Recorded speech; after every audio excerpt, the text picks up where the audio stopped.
Hello and welcome to my another blog. তো এটা হচ্ছে আমাদের বাড়ির বাড়ি এবং তার সামনে জামরুল গাছ দেখালাম। আর এটা হচ্ছে আম গাছ।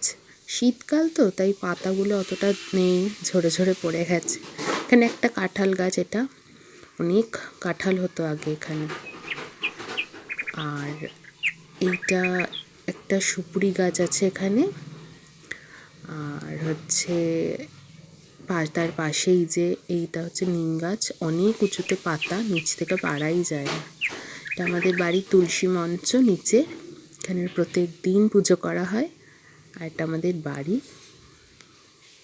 আর সামনে রাস্তা দুদিক দিয়ে চলে গেছে, একদম খুব সুন্দর আমাদের পরিবেশ এখানকার, খোলামেলা, যে কারোরই ভালো লাগবে। আর সামনে এটা হচ্ছে একটা প্রাথমিক বিদ্যালয়, বাচ্চারা পড়াশোনা করে। আর সবথেকে ভালো লাগার বিষয় এই যে সামনে হাঁসগুলো কি সুন্দর খেলছে, রোজ এরা থাকে।